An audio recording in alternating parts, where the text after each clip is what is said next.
These are urinary tract infection test strips. Something stinks in here. But we're not talking about that today. Welcome to Everything Else Endocrine Part 2.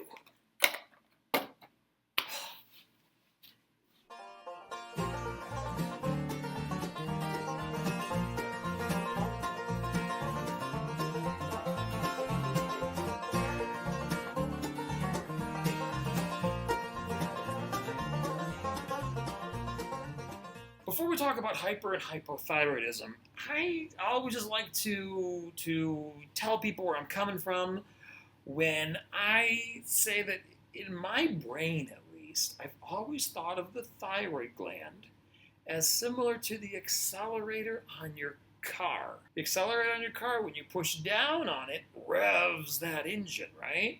When you let up on the accelerator, the engine slows down. Well, we all have a metabolic engine in us. And if our thyroid gland is revved up, that metabolic engine is cranking. And we're hot, we're burning calories and everything. If we let up on the thyroid gland and slow things down, the metabolic engine slows down. And everything else slows down too. Heart rate, our temperature, how fast our bowels move. Everything slows down.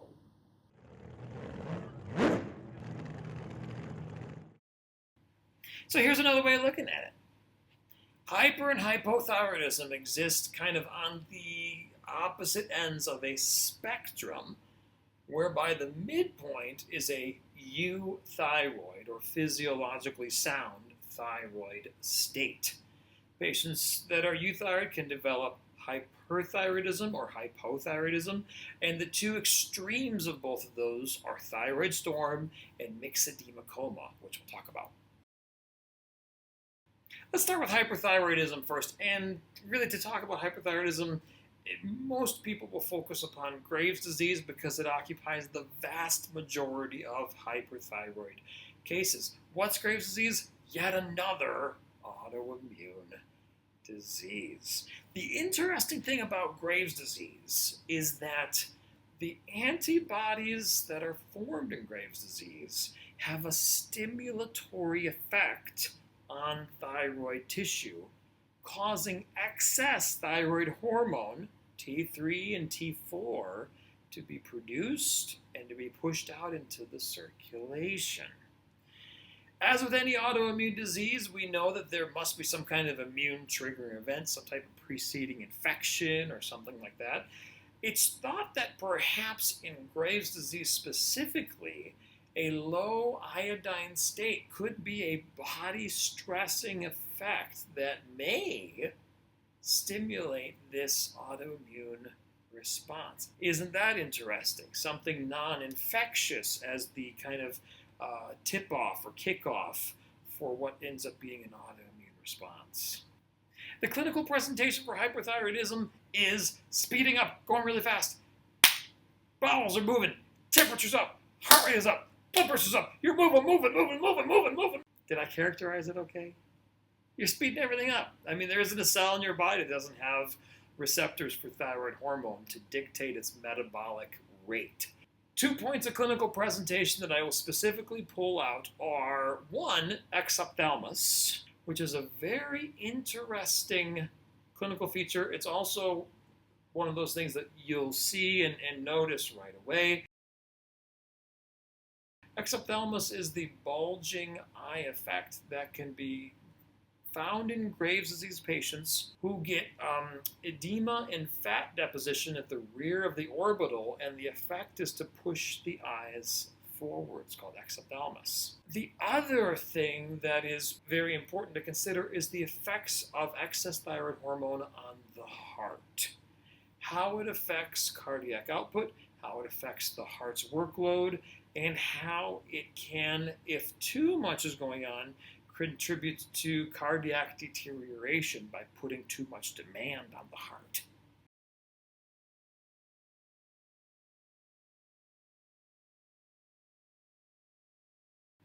I just want to briefly introduce you to kind of T3, T4, and TSH hormone levels because you're going to see them so commonly in your clinical practice. it's worth just kind of trying to work through possible T3, T4, and TSH levels in a pathologic state to kind of figure out what might be going on. And it's a great illustration of the endocrine feedback loops that our bodies have that help control these hormones and their levels. Now, in this diagram here, what you're seeing is kind of an example of how the feedback loop works in the body. So if you start at, say, the hypothalamus at the top, the hypothalamus releases thyroid-releasing hormone, TRH. That then travels down to the anterior pituitary. The pituitary releases thyroid-stimulating hormone, TSH. TSH then goes to the thyroid gland, stimulates the thyroid to produce T3, which is the active form of thyroid hormone, and T4, which is the safety net thyroid hormone. Remember this, from A&P, T4 can be converted to T3 within the body if levels of T3 fall. That's why in the peripheral tissues you have a little diagram of T4, arrow T3. So, thyroxine levels, thyroid levels in the tissues then have a feedback mechanism back toward, up top, toward the hypothalamus and the pituitary. If there are adequate amounts of them, they have a negative feedback loop going on, whereby they suppress further release of TRH and TSH. Now, let's just run through the clinical picture of someone with Graves' disease who has an autoimmune process that's stimulating the thyroid gland to produce excess amounts of T3 and T4. If you were to draw that person's blood, what do you think the T3 and T4 level would be? If you said high, A+. Now, those high levels of T3 and T4 should be feeding back, negative feedback, on the hypothalamus and the pituitary gland. If that's the case and you drew a blood thyroid stimulating hormone, would you expect it to be high, low, or normal?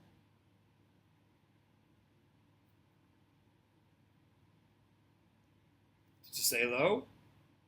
Nice.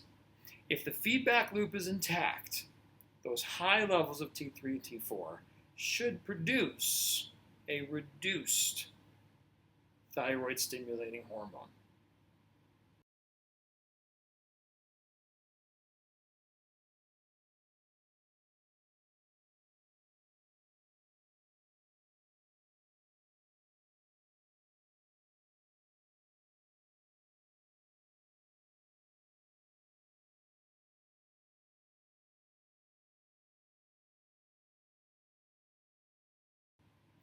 I'm going to tell you right now, hypothyroidism is 10 to 1 more common than hyperthyroidism.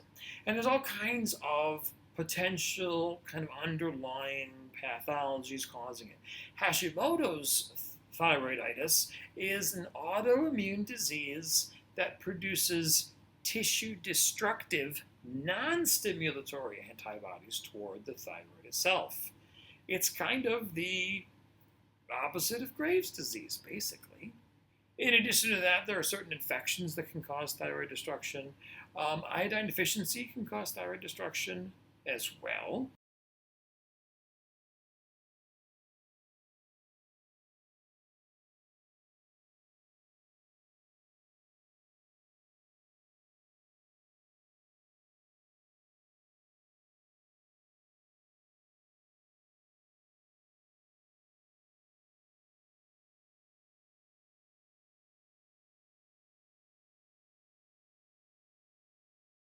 Sometimes treatment for hyperthyroidism can actually make a patient hypothyroid in the post-treatment setting.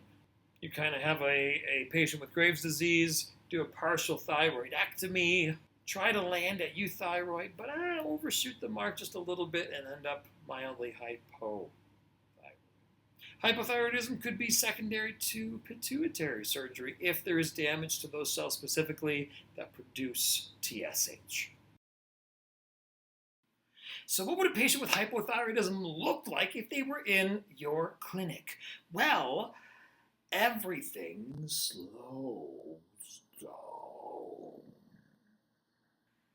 So think about all the body systems. Think about the heart. Think about the gut. Think about temperature and the patient complaining to you that they're also cold. Everything slows down. Now, in the hypothyroid worst case scenario is something called myxedema. And this is caused by mucopolysaccharide deposition into the interstitial space. It gives patients with hypothyroidism a characteristic mask-like face.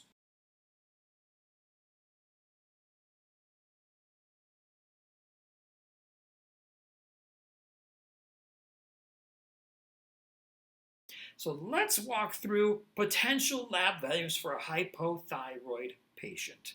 Let's pretend this person has an autoimmune destructive disease of the thyroid and they're not producing usual amounts of T3, T4.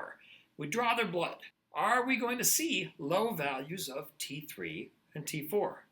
The answer is maybe. As production is slowing down, T3 is the active thyroid hormone within the body. T4 is a safety net. If production is low at the peripheral tissues, T4 can be converted to T3 to maintain the metabolic drive appropriate for cells in the body. Therefore, in a hypothyroid patient, if they're newly hypothyroid, you may see low T4 and normal T3. However, once the T4 is completely exhausted, there's no more reserve for T3 stores, both levels would present as low. The feedback loop back to the hypothalamus and pituitary gland could be maintained for a little while, but eventually TSH would elevate because it would sense low total circulating thyroid hormone. Treatment for hypothyroidism just involves replacing the thyroid hormone that's not there. It's not that big of a deal. Supportive care involves just assisting a person who needs assistance because of perhaps some total body deconditioning due to long-term hypothyroidism. Supportive care can also include things like fiber in the diet to combat constipation. One little clinical pearl of wisdom I always tell students is, if a person's been hypothyroid for a long time, then their heart hasn't really been working all that hard for a long time. The heart's a little deconditioned. It's a little bit weaker. Let's say you're about to start someone who's been hypothyroid, just got diagnosed, but they've been hypothyroid for 10 years, and you're going to start them on thyroxine. And that thyroxine is going to act on all of the receptors in the body's cells, including the cardiac receptors, and it's going to start to drive the heart to work more. And that's a tired heart. That's a weak heart. Maybe this is a person in their 5th, 6th, 7th decade of life with a significant amount of coronary artery disease. Can you see where I'm going with this? Is there the potential for some trouble when we start patients on thyroxine for their hypothyroidism and we ask of their heart that's used to beating 55 to 65 times a minute, now is going to beat 65 to 75 times a minute, and it's not used to doing that kind of work? Suffice it to say, this is a scenario that requires some due diligence and monitoring of patients and patient education with regard to signs and symptoms of myocardial ischemia. Now, on the spectrum of thyroid disease, where hyperthyroid's on one side, hypothyroid is on the other, you have kind of the two ends of the spectrum. On the high end of the spectrum is something called thyroid storm. And as the name kind of implies, it's everything ramped up. It's crazy. Heart rate's going fast, sweaty, temperature out of control. And the patient is at risk for cardiovascular collapse due to a lack of cardiac output. This lack of cardiac output could lead to loss of perfusion to tissues, which is a defining feature of shock. On the other end of the thyroid spectrum is myxedema coma, where everything is slowed down so much that mentation has slipped. Now, in this setting, actually, it's very interesting, but the cardiac effects are also some of the most dangerous. In myxedema coma, a severely slow heart rate also fails to produce adequate cardiac output. See how these two things are actually kind of similar? You just got different ends of the cardiac spectrum here. Myxedema coma patients need to gently be treated with thyroid hormone and other agents to gently bring them back up into a maintainable hypothyroid state.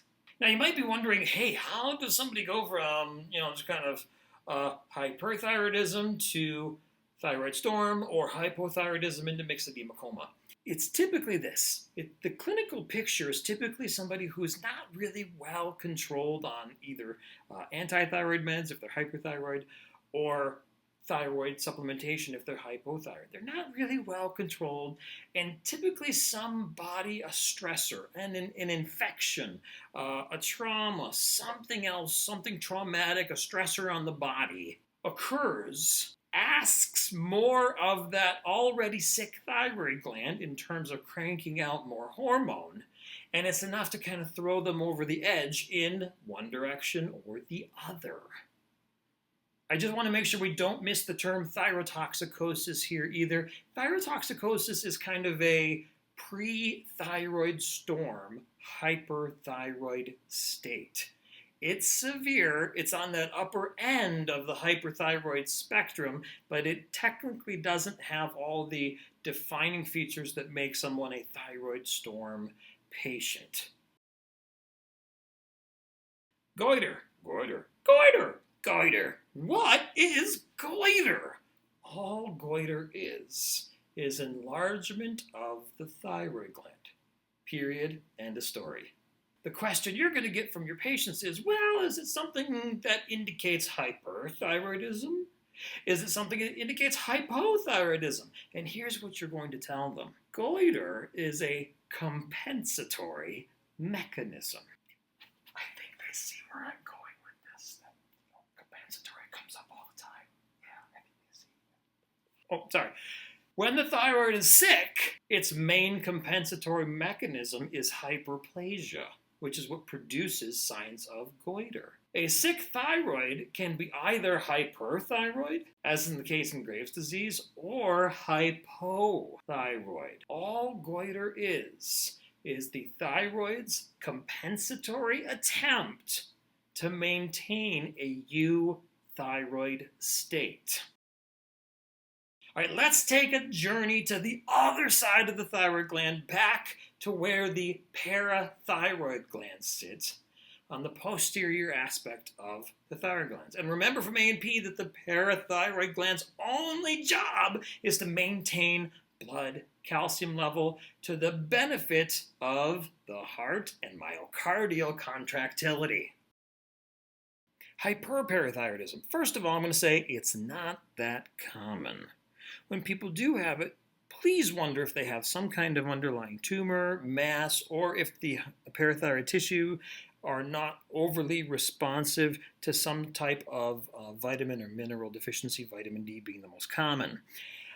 High levels of parathyroid hormone in the blood cause hypercalcemia because the function of the parathyroid hormone is to bring calcium out of the bones. Hypercalcemia's major clinical manifestations are muscle weakness or dystonia and calcium-based kidney stones, nephrolithiasis. The major treatments for these is to use phosphorus-based supplements to bind to calcium, form calcium phosphate, and then let it go where it goes naturally back to bone, trying to manipulate that calcium back into the bone. With regard to hypoparathyroidism, now we have the opposite condition. And why would someone be hypoparathyroid? Well, we got a lot of thyroid disease in the world, and sometimes hypoparathyroidism is a consequence of thyroid procedures, thyroid surgery, radioactive iodine treatments, things of that nature. People are having partial thyroidectomies, and within the surgical time frame, they lose or have some destruction of parathyroid tissue as well. In this setting, the blood would reveal low parathyroid hormone levels, ultimately leading to hypocalcemia. The classic clinical presentation for hypocalcemia is muscle spasticity. And in assessment class, you'll learn about two tests, Trousseau's and Chvostek's clinical assessment techniques to test for muscle spasticity that would raise your suspicion that hypocalcemia is present. How would we treat this? Well, there's a couple different ways, but the most simple, straightforward way is literally to supplement the calcium that is not present in the blood. Most medical surgical textbooks for nursing really don't focus a lot on the adrenal medulla, the center of the adrenal gland, or disorders. And when and if they do, pheochromocytoma is usually the one lonely pathology they bring out. So just like the book, we won't be spending a whole heck of a lot of time on it. Please know that it is a benign tumor. Since it's a benign tumor of the adrenal medulla, a byproduct of a pheochromocytoma is excess release of catecholamines such as epinephrine and norepinephrine, both of which are potent vasoconstrictors. The typical clinical presentation for someone with pheochromocytoma is hypertension. Matter of fact, it's hypertension poorly controllable through medicines. A lifelong friend of mine, around the age of 22, was having headaches that he could not explain. Constant, all throughout the night, didn't matter what he did. Went to his primary care, blood pressure's through the roof, starts on a particular type of blood pressure medication, and forgive me, this was 20 plus years ago, so I don't remember what it was. I do remember, however, that the first blood pressure medicines didn't do much, so another agent was added with it. I believe he was actually on 3 before his physician said, we should probably take some pictures. Lo and behold, he's diagnosed with a mass in the adrenal medulla. Treated for pheochromocytoma and has been doing fine ever since.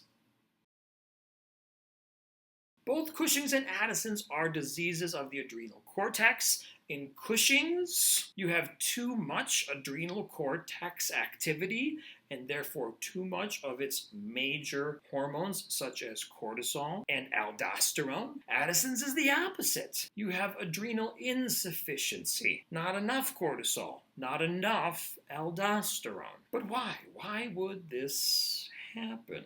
Well, in Cushing's, one relatively common cause of Cushing's is lung cancer that produces its own adrenocorticotropic hormone. If this is sounding familiar and you've already watched the SIADH video, then you might recall that a major contributor to the SIADH population is lung cancer, specifically lung cancers that produce antidiuretic hormone. So while some lung cancers produce excessive amounts of ADH, other lung cancers may produce excessive amounts of ACTH, adrenocorticotropic hormone. What about the person who has a benign pituitary adenoma that is hormone secreting, and that hormone is ACTH? There you go, Cushing's. Iatrogenic. You ever heard that word before? Know what it means? For those of you that don't, iatrogenic means the medical community or medical treatments started or initiated the problem. For iatrogenic Cushing's, it's the administration of glucocorticoid medications Medications that are very chemically similar to cortisol's effects in our body that produce Cushing's. Now, as for Addison's disease, far and away the most common form of Addison's disease is an autoimmune disease destroying the adrenal cortex. Secondary to that is metastatic spread of cancer from another site in the body to the adrenal glands. Those of you that go work in oncology will find that the adrenal glands are a very common site of metastatic spread for things like lung cancer, gastric cancer, esophageal cancer, colon cancer. There are other causes for Addison's disease as well, though they're far less common than these two. So how would a person with Cushing's or Addison's look if they were coming into your clinic? Well, a patient with Cushing's is going to mostly clinically demonstrate the effects of hypercortisolemia. What I mean by that are the effects of excess cortisol on the body. So I have a picture here that kind of summarizes those effects. And when you think of the effects of excess cortisol in the body, please think of cortisol as the major stress hormone in the body. Cortisol is the major contributor to the fight or flight response. If you're a zebra and a lion's chasing after you, guess what that zebra is using to book on out of there? So a Cushing's patient will have signs indicative of excess cortisol levels in the body. And those signs include everything listed here. And some of the more interesting ones that I want to point out are a redistribution of body fat away from the limbs and into the center of the body. And it's called central adiposity. Central adiposity also creates a moon-like face that is not dissimilar to what is seen in myxedema for hypothyroid patients, though the underlying pathology is different. In hypothyroidism, it was mucopolysaccharides that were depositing themselves and causing edema under the skin. In Cushing's syndrome, it is the redistribution of adipocytes. Some of the dermatologic changes that are associated with hypercholesterolemia involve a thinning of the skin and easy bruisability. The classic clinical sign is purple-red striae, aka stretch marks, on the abdomen. The other thing I'll specifically point out with regards to cortisol is that it's a stress hormone. We've talked about acromegaly, excess growth hormone, and I had mentioned that when growth hormone is working its effects, its partner in crime is glucose.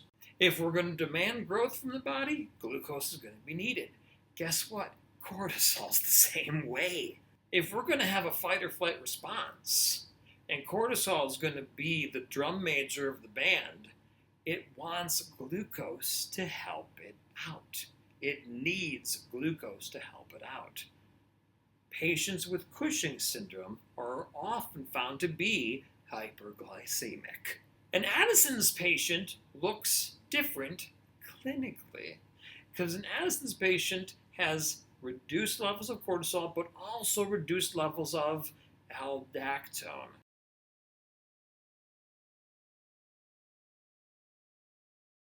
One of the water retention hormones alongside antidiuretic hormone. ADH and aldactone both work to retain fluid such that blood pressure can be maintained in our bodies. The effect of reduced aldactone lowers blood pressure in patients with Addison's disease. In addition, instead of being hypertensive, patients with Addison's disease are often found to be hypotensive. They generally complain that they just don't feel well overall, or they're weak and just don't have as much energy as they used to have. Whereas patients with Cushing's are complaining of weight gain and central adiposity, patients with Addison's disease are often complaining of weight loss.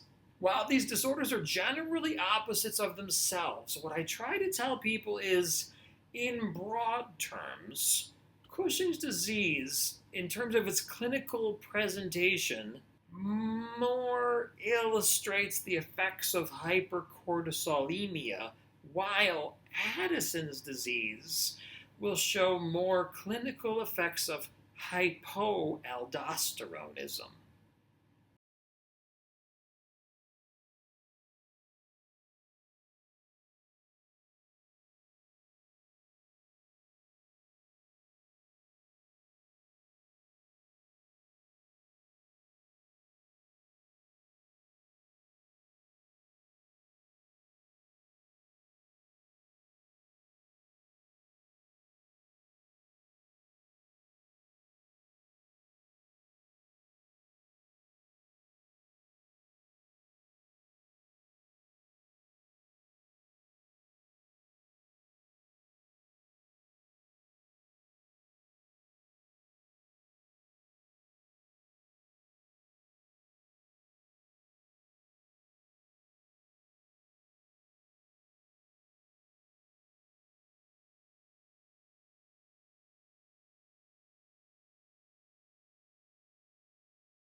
Let's keep this one short and sweet.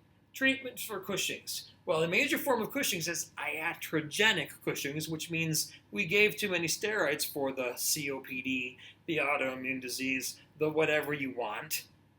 Treatment there? Stop the steroids. Take them off. Take them away. Easy enough, right? If it's a cancer, lung cancer that produces ACTH, treat the cancer. What about for Addison's? Well, for Addison's, since the major pathology is autoimmune destruction of the gland, these patients are stuck with supplementation of adrenal cortex hormones. In addition, because the adrenal cortex function is not recoverable, the other thing that these Addison's patients need to watch out for is something called Addisonian crisis. These patients no longer have an intact fight or flight response. So because of this, because that stress response is no longer capable, when their bodies encounter significant stress, they're incapable of maintaining normal physiology. And the manifestation of this is something called Addisonian crisis. Severe hypotension to the point of hypoperfusion, potentially leading to shock. I say this because as a nurse, if you work with patients that have Addison's disease, what you will find is that to the extent that can be anticipated, stressful events will require additional dosages of supplementary adrenal medications. Here's a common clinical example. A patient with Addison's comes in for an elective surgical procedure. That's a stress. That patient has more than likely already consulted with their endocrinologist, and they probably have a plan for the additional doses that patient will need to accommodate the stress response necessary for successfully undergoing surgery and staying out of an Addisonian crisis.